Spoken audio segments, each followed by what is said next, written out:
आप सभी का गीता अध्ययन के सेशन में बहुत बहुत स्वागत। जहां हमने पहला, दूसरा, तीसरा, चौथा और पांचवा अध्याय हम पढ़ चुके हैं। आज शशि दीदी से अनुरोध कि चाहे रिवाइज करना चाहे तो रिवाइज करवाएं या जैसे उनकी इच्छा हो।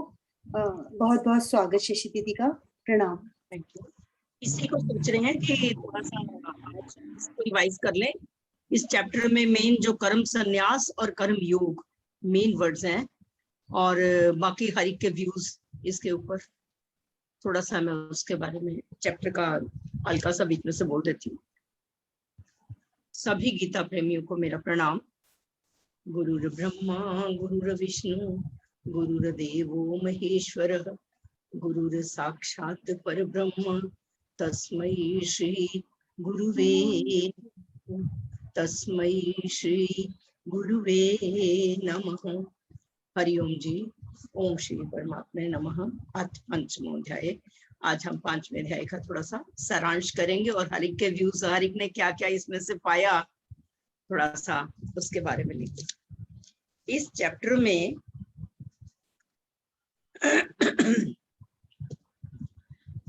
कर्म संन्यास और कर्म योग की बात कही गई है कि कर्म संन्यास क्या है और कर्म योग क्या है। जो पहले ही श्लोक में बताया गया है, संन्यासम कर्मणाम कृष्ण पुनर्योगं च संशसि यच्छे एतयोरिकम तन्मे ब्रूहि सुनिश्चितम। अर्जुन भगवान से कह रहा है कर्मणाम संन्यासम, कि आप एक तरफ तो कर्मों के संन्यास की, कर्मों के संन्यास का मतलब आम व्यक्ति यही सोचता है कि संन्यास का मतलब त्याग देना, नहीं। और दूसरी तरफ आप कर्मयोग की प्रशंसा करते हैं कि मेरे लिए इन दोनों में से कौन सा अच्छा है जिससे मेरा कल्याण हो, मुझे वो बताओ। अब कर्म संन्यास, कर्मों का संन्यास क्या है इसके बीच में? कर्मों के संन्यास में है कि हमारे लिए जो हम कर्म करें कर्तापन का अभाव हो। मैं नहीं करता, मुझे केवल निमित्त बनाया गया है और अहंकार से रहित हो। ये तो है कर्म संन्यास। है दोनों एक ही चीज है, कोई खास फर्क नहीं है इनमें, एक ही चीज है ये, कि जिसमें मन, इंद्रियों और शरीर द्वारा होने वाले संपूर्ण कर्मों में कर्तापन का त्याग हो कि मैं नहीं करने वाला। आम व्यक्ति यही कहता है कि मैं करता हूं। और फिर कर्म योग में, समत्व योग में होकर अपने संपूर्ण कर्मों को हम परमात्मा को अर्पण करें। फिर दूसरे श्लोक में भगवान कहते हैं कि कर्म संन्यास और कर्म योग, कल्याण तो दोनों ही करने वाले हैं, लेकिन जो कर्म योग है वो ज्यादा श्रेष्ठ है। जब तक हम कर्म योग नहीं करेंगे, कर्म नहीं करेंगे, तो तब तक कुछ भी कल्याण नहीं हो सकता। इसलिए कर्म योग को श्रेष्ठ कहा गया है। फिर तीसरे श्लोक में आके कहा गेय सन्नित्य सन्यासी, कि जो पुरुष न द्वेष्टि न कांक्षी निर्द्वंदो ही महाबाहो सुखम बंधात् प्रमुच्यते, कि जो पुरुष न द्वेष करता है न किसी चीज की कामना करता है, वह सन्यासी है, वह सन्यासी ही है। और हे अर्जुन, जो द्वंद्वों से रहित हो जाते हैं वो सुख पूर्वक संसार बंधन से मुक्त हो जाता है। द्वंद्वों से रहित होना क्या है? राग द्वेष, मान अपमान, निंदा स्तुति, लाभ हानि। इसमें अनुकूल को तो इंसान एक्सेप्ट कर लेता है, पर प्रतिकूल को एक्सेप्ट करना बड़ा मुश्किल लगता है। लेकिन जो इन द्वंद्वों से ऊपर उठ जाता है, इन द्वंद्वों से रहित हो जाता है, उसे मुक्त समझो, वो मुक्त हो जाता है। फिर अगले चौथे श्लोक में कहा सांख्य योग वाला प्रवदंती न पंडिताः एकम अप्यस्थितः सम्यक् गुह्यो विन्दते फलम्। कहते कि सांख्य योग, संन्यास और कर्म योग को, सांख्य से मतलब यहाँ पर ज्ञान योग से, योग यहाँ कर्म योग से, मतलब कि यहाँ पर जहां संन्यास योग मतलब ज्ञान योग है, उसको संन्यास वर्ड यूज किया कि संन्यास और कर्म योग को बाला, जो बेसमझ लोग हैं वो अलग अलग फल देने वाला समझते हैं, लेकिन इन दोनों में से अगर आपने किसी एक को भी अपना लिया, चाहे आपने सांख्य योग को अपना लिया, चाहे आपने कर्म योग को अपना लिया, तो दोनों का फल जो है वो एक ही है। इन दोनों से फल एक ही है। क्या फल है? परमात्मा की प्राप्ति। और फिर आगे में कहा है 5वें श्लोक में कि जो यत सांख्य प्राप्त स्थानम गम्यते, कि ज्ञानियों के द्वारा जो परमात्मा तत्व को प्राप्त किया जाता है और कर्म योगियों के द्वारा भी वही प्राप्त किया जाता है। जो पुरुष ज्ञान योग को और कर्म योग को एक ही समझता है, वास्तव में वही देखता है कि ज्ञान योग में कर्म योग में फर्क कुछ नहीं है, हमें दोनों की जरूरत है। और अभी आगे आता जाएगा उसके बाद भक्ति योग, लेकिन किसी भी कर्म को करने के लिए ज्ञान योग, कर्म योग और भक्ति योग तीनों जरूरी है। भक्ति योग का मतलब हमारी श्रद्धा। जब तक हमारी श्रद्धा नहीं होगी हम कुछ ज्ञान की प्राप्ति नहीं कर सकते, हम कोई कर्म भी नहीं कर सकते जब तक हमारी श्रद्धा नहीं होगी। जिसको हम बिना दिल के करेंगे, हमारा दिल नहीं है और फोर्सफुली हमारे से करवाया जा रहा है, उसको करते हुए हम फेड अप हो जाते हैं, दुखी हो जाते हैं। तो कहा है कि जो कर्म योग को और ज्ञान योग के फल को एक ही समझता है, वही वास्तव में देखता है। और फिर कहा है नेक्स्ट श्लोक में, 6 वाले में, संन्यासस्तु महाबाहो दुख माप्तुम युक्तः। अयोगतः वर्ड है कि कर्म योग के बिना संन्यास अर्थात मन, इंद्रिय और शरीर द्वारा होने वाले संपूर्ण कर्मों में कर्तापन का त्याग प्राप्त होना। कि जब तक कर्म योग कर्म ही नहीं करेंगे तो हमारा कर्तापन का अभाव क्या होगा, जब हम कर्म ही नहीं कोई कर रहे। तो इसलिए कहा है, और उसके बाद कहा है दूसरी लाइन में, योग युक्तो मुनिर्ब्रह्म न चिरेणादि गच्छति। योग युक्तों के लिए कहा गया जो कर्म योगी है वो शीघ्र ही उस परमात्मा को प्राप्त कर लेता है। कर्म योग के द्वारा समत्व योग में होकर, समता का भाव अपने में लाकर, अपने मन, इंद्रियां और शरीर को वश में करके वो शीघ्र ही परमात्मा को प्राप्त कर लेता है। और फिर उसके बाद कहा है योग युक्तो विशुद्ध आत्मा। अभी कहा है विजित आत्मा जितेंद्रिय, जिसका विशुद्ध आत्मा, विशुद्ध आत्मा से मतलब जिसका अंतःकरण शुद्ध है, विजित आत्मा जिसका मन अपने वश में है, और जितेंद्रिय जिसकी इंद्रियां उसके वश में है। वो संपूर्ण प्राणियों का आत्म रूप परमात्मा ही जिसका आत्मा है, मतलब कि सभी प्राणियों में ही उस परमात्मा तत्व को देखता हुआ वो कर्म करता हुआ कर्म योगी उनमें लिप्त नहीं होता। लिप्त इसलिए नहीं होता कि जब प्रत्येक व्यक्ति में हम यही समझते हैं कि वही परमात्मा तत्व है, तब हमारी आसक्ति नहीं बढ़ती कि जैसा मैं हूं दूसरा भी वही है, चाहे वो शत्रु है, चाहे वो मित्र है, चाहे कुछ भी है। शत्रु की तो बात ही वो ये समझ लेता है ना कि मेरे कर्म के मुताबिक है, ये मेरा शत्रु नहीं है, ये मेरा पूरक बन के आया है। जब हम अपने भावों को इस तरह से बदल लेते हैं तो हमारे अंदर जो घृणा है, जो नफरत है, जो द्वेष है, वो समाप्त हो जाता है। फिर आगे कहा कि मैं कुछ नहीं करता, नैव किंचित करोमि इति। मैं कुछ नहीं करता, ज्ञानी अपने आप को ये समझे कि देखता हुआ, सुनता हुआ, ये सारी क्रियाएं जैसे हो रही हैं, सब इंद्रियां अपने अपने विषयों में कार्य कर रही हैं, मैं कुछ भी नहीं करता, ऐसा समझता है ज्ञानी।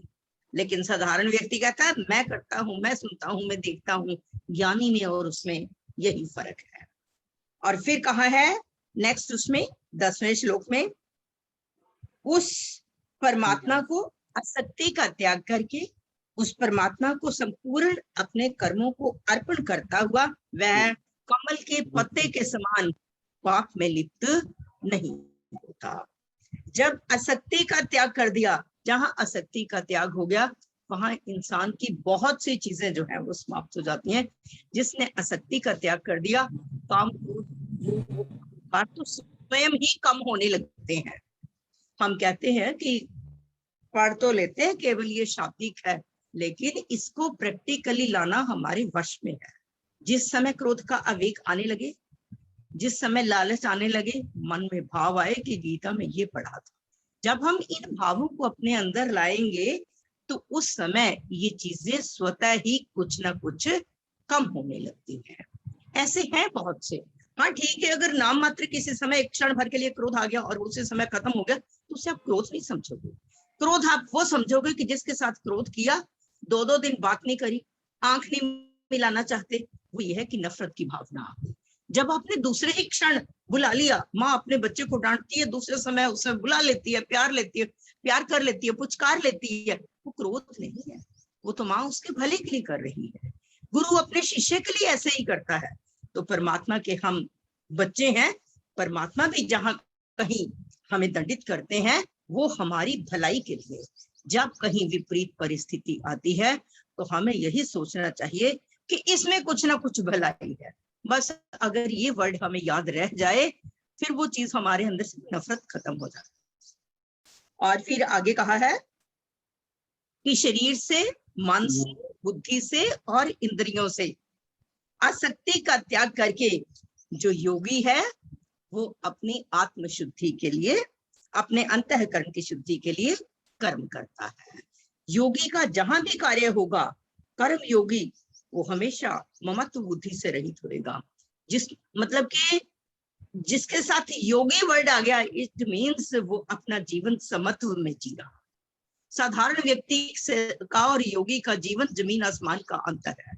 साधारण व्यक्ति की हर बात में स्वार्थपन होगा, योगी की हर बात में दूसरों का हित होगा। और नेक्स्ट कहा है कि जब हम कर्मफल की इच्छा का त्याग करके कुछ करते हैं तो हम नैष्ठिक शांति को प्राप्त करते हैं। नैष्ठिक शांति क्या है? 24 घंटे शांति में रहना। और जो अयुक्त काम कारण फले सत्व निबद्धते, जो व्यक्ति कर्म के फल की आसक्ति का त्याग नहीं करता वो क्या है? बंधन में फंस जाता है। वो फिर परिस्थिति, आने वाली परिस्थिति से सुखी दुखी होता रहता है। अनुकूल हो गया तो बहुत खुश, प्रतिकूल हो गया तो वो बहुत दुखी। क्यों? क्योंकि कामना को रख के जब हम कुछ करेंगे तो फिर तो हम सुखी दुखी होंगे और यही हमारे बंधन का कारण है। फिर आगे कहा है कि संपूर्ण कर्मों को अपने मन से सन्न्यास्ते सुखम वशी, कि जिसका अंतःकरण वश में है, ऐसे योगी का आचरण, मतलब कि इस प्रकार का आचरण करने वाला पुरुष इस शरीर रूपी क्षेत्र में नवदूर, मतलब कि 9 द्वारों वाले इस शरीर में 9 द्वार जो बताए हैं, 2 आंखें, 2 कान और हमारा नासिका 5 और मुख 6 और 2 हमारे ये दूसरे माल द्वार और वेस्टेज के द्वार है। 9 द्वार कहे गए हैं, बीच में से कुछ मेरे ख्याल छूट गया। 2 आंखें, 2 कान, 2 नॉस्टिल्स, 6 7वां मुंह और 2 हमारे वो वेस्टेज निकलने वाले। ये 9 द्वारों वाली हमारी एक पुरी है। इस पुरी में वह परमात्मा विराजमान है और कहा है कि इसमें विराजमान होता हुआ उसको आत्मा भी, आत्मा ना कुछ करता है, कहा है कि आनंद पूर्वक नैव कुर्वन् कार्यं, ना कुछ करता करवाता हुआ आनंद पूर्वक रहता है। वो केवल साक्षी बन के रहता है, उसने करना नहीं कुछ भी। उसकी उपस्थिति में ये सब इंद्रियां अपना अपना कार्य करती हैं। मैंने कुछ श्लोक तो रिपीट कर दिए। मैं चाहूंगी कि अगर नेक्स्ट श्लोकों में से या कोई अपने अपने विचार शेयर करना चाहें तो मैं ये चाहूंगी। आशु जी, हेलो। हाँ जी दीदी। हाँ जी, मैंने कहा कोई और भी शेयर कर लें तो ज्यादा अच्छा होगा, आप जैसे कहो। हाँ जी, अगर नहीं आप दीदी अच्छा करवा रहे हो, एक बार पूरी हो जाए रिवीजन मेरे ख्याल से। शॉर्ट में बोल रही थी, मैंने कहा एक श्लोक का ना थोड़ा सा शॉर्ट में, आप पूरा आप कर दो एक बार पूरा। हाँ जी ठीक है। और फिर उसके बाद कहा है कि परमात्मा ना तो ना कर्तृत्व ना कर्माणी, ना हमारे कर्तापन की, ना हमारे कर्मों की, ना कर्मों के फल के संयोग की रचना करते हैं। केवल स्वभाव, हमारे पूर्वकृत कर्मों के मुताबिक जैसा स्वभाव है उस प्रकार के कर्म हमारे से होते हैं। इसमें परमात्मा का कुछ भी नहीं है। और फिर कहते हैं कि परमात्मा ना हमारे पाप कर्म को एक्सेप्ट करता है, ना हमारे पुण्य को ग्रहण करता है। केवल अज्ञान के द्वारा ज्ञान ढका हुआ है और उसी से ये सारा संसार जो है वो मोहित हो रहा है। आगे कहा है कि जिस अज्ञान के द्वारा ज्ञान ढका हुआ है, मतलब कि जिसका वो अज्ञान ढका हुआ नहीं, जिसका वह ज्ञान परमात्मा के ज्ञान द्वारा जो मोहित हुआ उसमें कहा है, पहले वाले में मोहित हो रहे हैं अज्ञानी, कि उसका जो अज्ञान है परमात्मा तत्व के द्वारा नष्ट हो गया। ऐसा व्यक्ति उस सूर्य के सदृश सच्चिदानंद परमात्मा तत्व को प्रकाशित करता है। अब परमात्मा तत्व को प्रकाशित करने का मतलब है कि उसको ये रियलाइज हो जाता है कि हरि के अंदर परमात्मा का तत्व है, हरि के अंदर वही आत्मा है जो मेरे में है।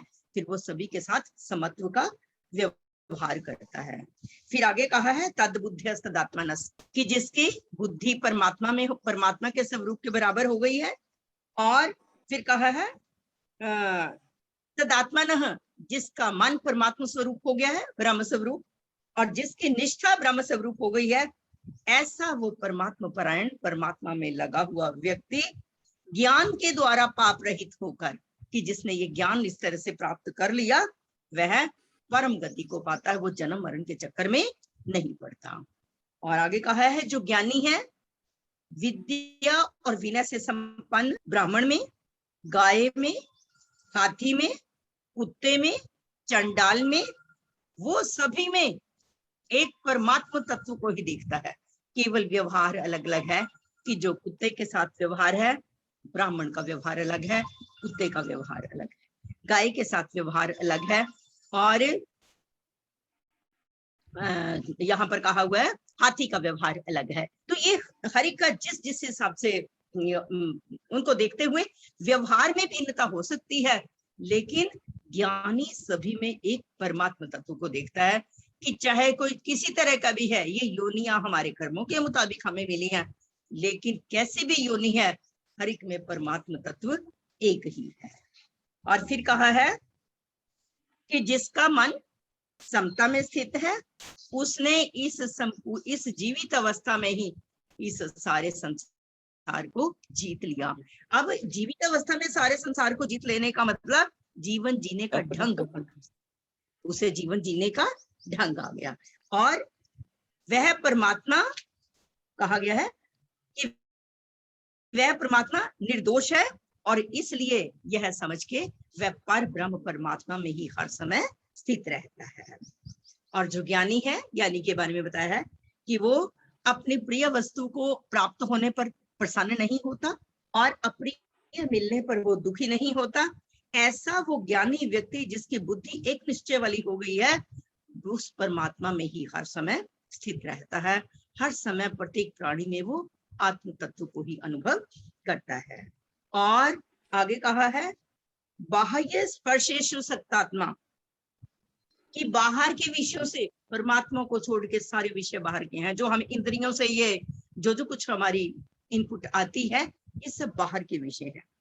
जो बाहर के विषयों को बाहर ही छोड़कर, और विंदित्यात्मी यत् सुखन, आत्मा में ही जो आनंदित होता है, अत्यंत सुख महसूस करता है, स ब्रह्म योग युक्त आत्मा, ऐसा ब्रह्म में वो युक्त हुआ, ब्रह्म स्वरूप बना हुआ वो योगी अक्षय सुख को प्राप्त होता है, अर्थात 24 घंटे शांति और आनंद और प्रसन्नता में रहता है।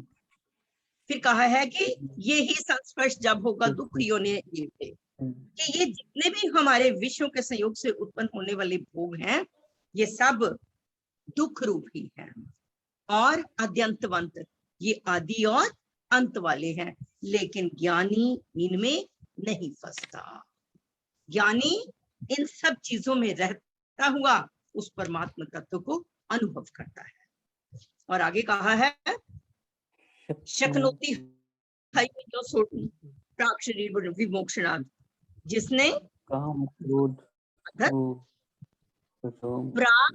इस शरीर के छूटने से पहले ही काम क्रोध से उत्पन्न होने वाले वेग को सहने में समर्थ है, वह योगी है और वही सुखी।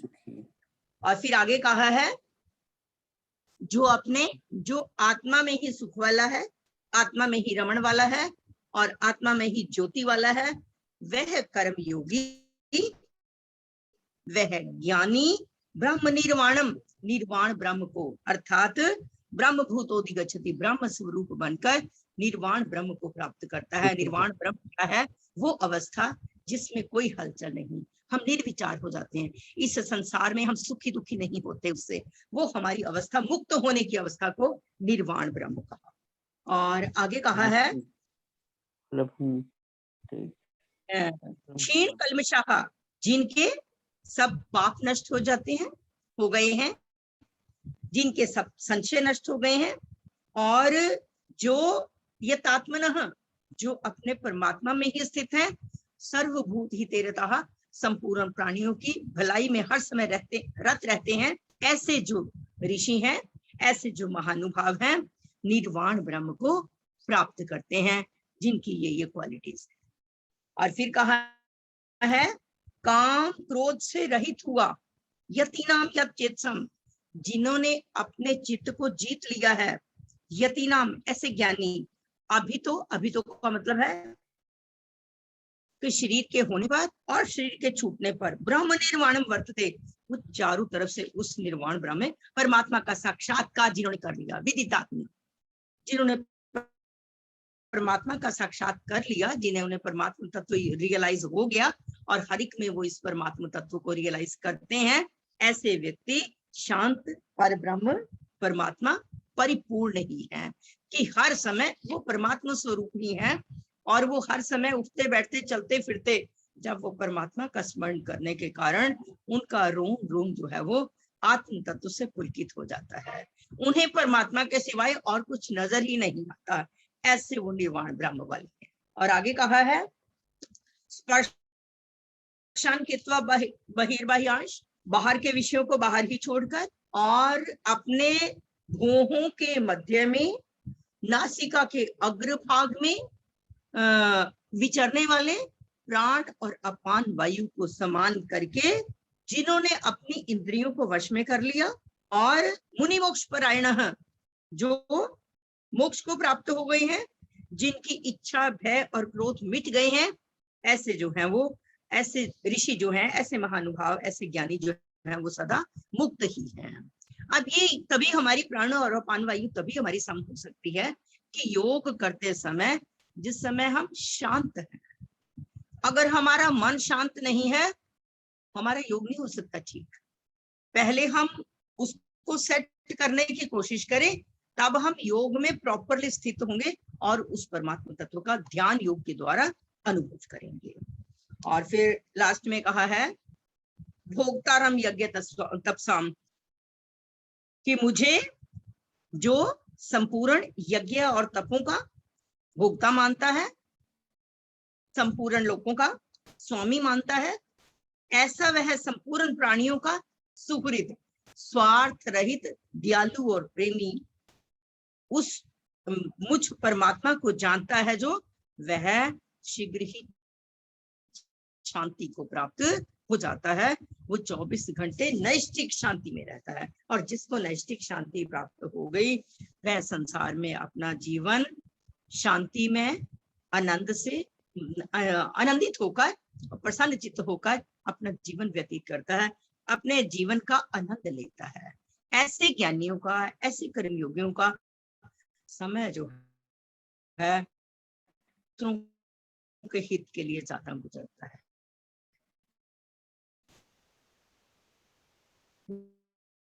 वो ध्यान करते हैं, दूसरों को जाता है, मिल गया तो इससे बड़ा सुख और क्या है। इतना ही बोलकर मैं अपने वाकुश को परमात्मा के चरणों में अर्पित करते हुए विराम लेती हूँ। धन्यवाद।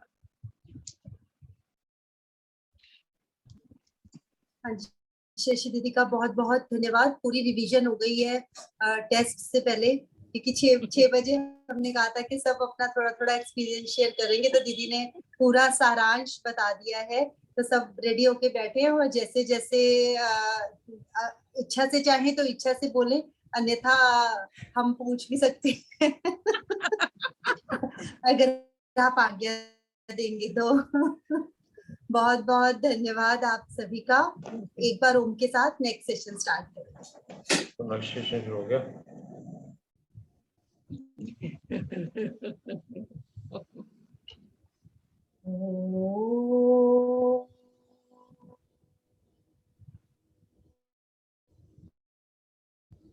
ओम।